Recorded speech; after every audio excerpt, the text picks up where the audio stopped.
Hello everyone, welcome back to my educational YouTube channel commerce knowledge pool.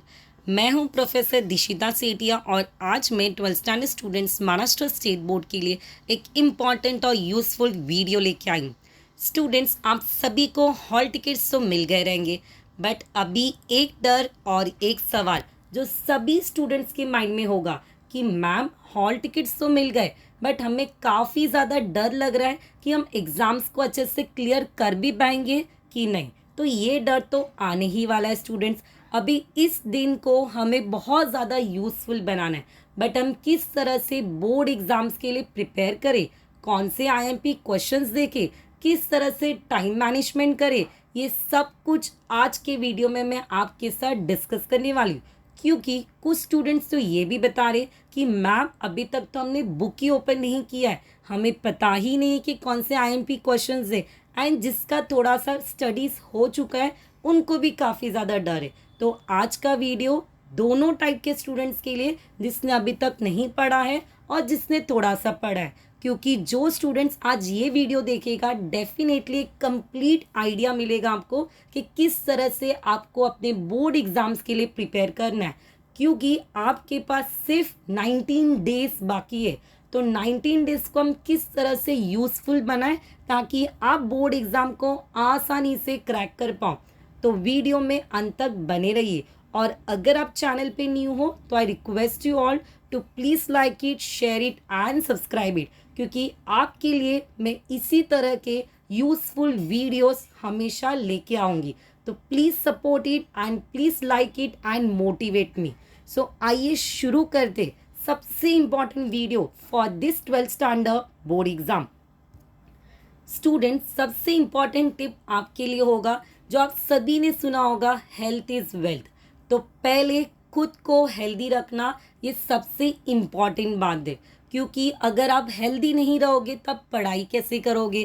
तो it is very important कि आप junk food को avoid करो, घर का खाना ही सिर्फ खाओ, प्रॉपर रेस्ट करो, प्रॉपर से नींद करो, ताकि आपका जो स्टडीज़ है उसके ऊपर आप 100% कॉन्सेंट्रेट कर पाओ। सो सबसे important tip, avoid all distraction as well as avoid junk food and rest properly, ताकि आपका हेल्थ प्रॉपर हो, so you can utilise that in your studies.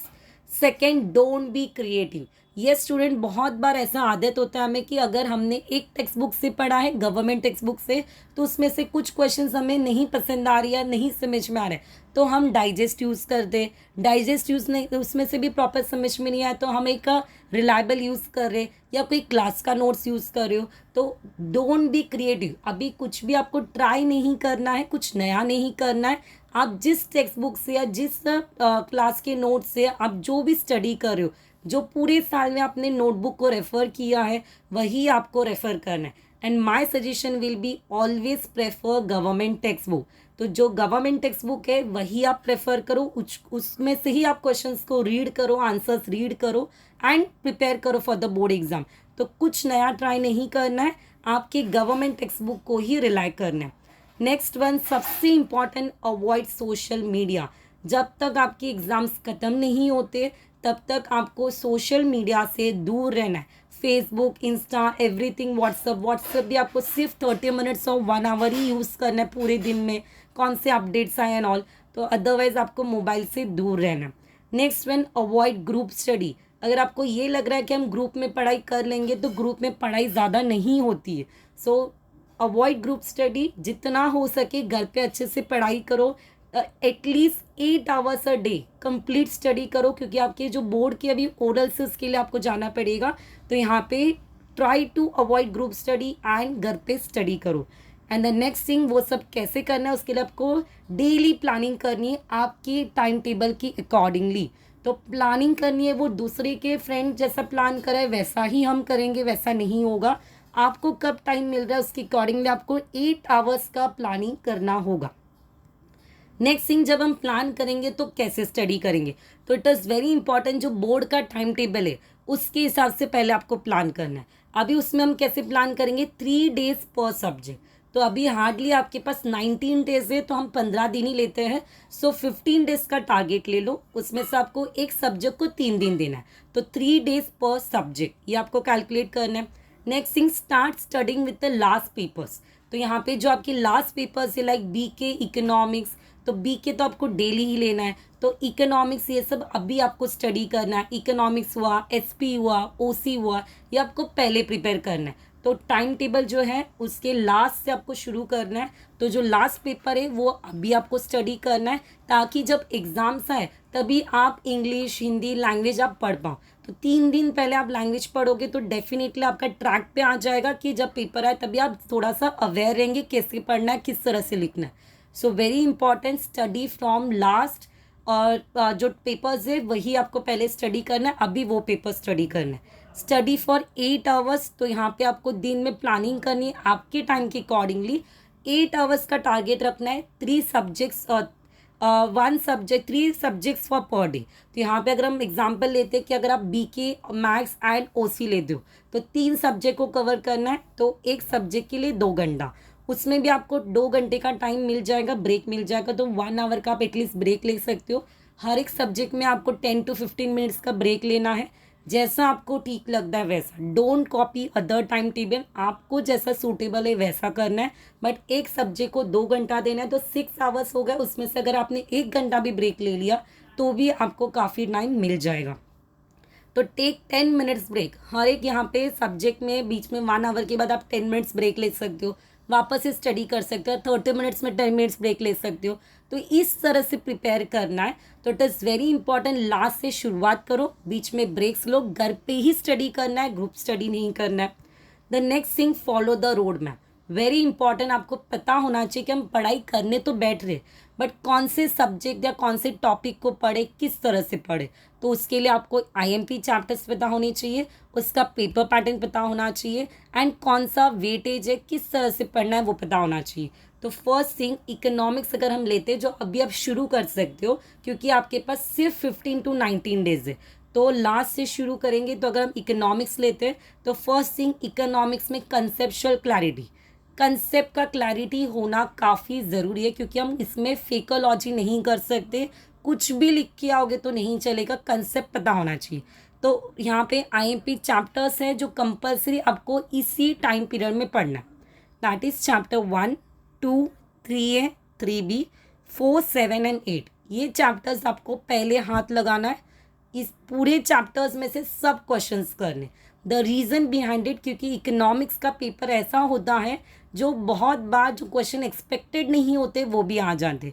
तो भले आपको आईएमपी क्वेश्चंस टीचर्स ने दिया होगा, कॉलेज से, क्लास से, एज वेल एज मैंने दिया होगा, बट यहाँ पे देने के बाद भी आपको फर्स्ट चैप्टर के सब क्वेश्चंस करने, सेकेंड के भी पूरे क्वेश्चंस करने। तो जो भी आईएमपी चैप्टर्स मैंने लिखे हैं उसके कंप्लीट क्वेश्चंस करने, एक भी क्वेश्चन को स्किप नहीं करना है। नेक्स्ट वन, इसके साथ जो ऑब्जेक्टिव्स है वो भी हर एक चैप्टर के करने, आप वो भी ले सकते हो। तो कंसेप्ट का क्लैरिटी होना चाहिए, all objectives of the chapter and this important chapter जिसके सब क्वेश्चंस करने। Next topic that is OCM. IMP chapters are 1, 2, 4, 8। ये पहले 4 चैप्टर्स को आपको हाथ लगाना है। ऑल चैप्टर्स ऑब्जेक्टिव कवर करना है। डिस्टिंग्विश बहुत अच्छी तरह से करना है, जिसमें आपको 12 मार्क्स का डिस्टिंग्विश आएगा, एंड उसके बाद केस स्टडी करना है जो आपको 6 मार्क्स का आएगा। तो जो मैं बता रही हूँ इसके अकॉर्डिंगली आप प्लान कीजिए and start preparing for yourself. अगर आपको इकोनॉमिक्स, ओसी, एसपी का आपको एंड बीके का पेपर पैटर्न नहीं पता या वेटेज नहीं पता, तो it is already there in my playlist. नहीं पता होगा तो मैं ये वीडियो में आपको डिस्क्रिप्शन में लिंक प्रोवाइड करी हूँ, तो वेटेज के अकॉर्डिंगली भी आप लर्न कर सकते। नेक्स्ट वन, एसपी, जिसका एसपी होगा एसपी एंड मैथ्स होगा मैथ्स। तो एसपी में आईएमपी चैप्टर्स हैं 1, 2, 3, 4 and all chapters objective cover करना है। डिस्टिंग्विश जो अगेन 12 मार्क्स का होगा, केस स्टडी कवर करना है, and the most important letters which carry for 10 marks. तो आप इतना भी अभी कवर कर लोगे तो डेफिनेटली आप आसानी से पास हो जाएंगे एंड कोई भी टेंशन नहीं होगा। बीके डेली प्रैक्टिस करना है 5 सम टॉपिक वाइज, उसमें से सबसे इम्पॉर्टेंट सभी को पता होगा that is final accounts and NPO. ये आपको कंप्लीटली पूरा प्रैक्टिस करना है विद द कंसेप्ट। उसके साथ अगर बेसिक एंट्रीज है वो आपको पोस्टिंग कहाँ पे वो एटलीस्ट पता होना चाहिए, ताकि आप आसानी से स्कोर कर पाओ। Next one, for English, Hindi, IT and Marathi practice sample paper, previous year के जो पेपर्स है आपको प्रैक्टिस करने, गो थ्रू करने। पोएम्स के ऊपर ध्यान देना है, ग्रामर प्रैक्टिस किस तरह से आता है, राइटिंग स्किल्स कौन से ऑप्शन में क्या राइटिंग स्किल्स होगा, leaflet preparation and all, letters formal and all, वो आपको थोड़ा सा देख के जाना है। एंड आईटी स्टूडेंट्स होंगे उसको टीपीएस रेफर करना है, जो कंपलसरी ऑब्जेक्टिव बेस है आपका पूरा पेपर, तो you can refer the TPS. Maths के लिए आपको डेली प्रैक्टिस करना है डिफरेंट टाइप्स ऑफ सम, कौन से चैप्टर्स करने, मैथ्स 1 या मैथ्स 2 आपको किस तरह से सिंपल लगता है उस तरह से अकॉर्डिंगली प्रिपेयर करना है। सो मैंने आपको हर एक सब्जेक्ट का ओवरव्यू बता दिया है। Learn accordingly and don't waste your time, and the most important trust yourself. अभी भी समय है स्टूडेंट, इस तरह से आप करोगे, आई एश्योर यू कि आप अच्छे मार्क्स से पास हो जाएंगे। So thank you all for listening and supporting me. और भी जो डाउट्स होंगे आप कमेंट बॉक्स में मेंशन कर सकते। So stay healthy, stay safe.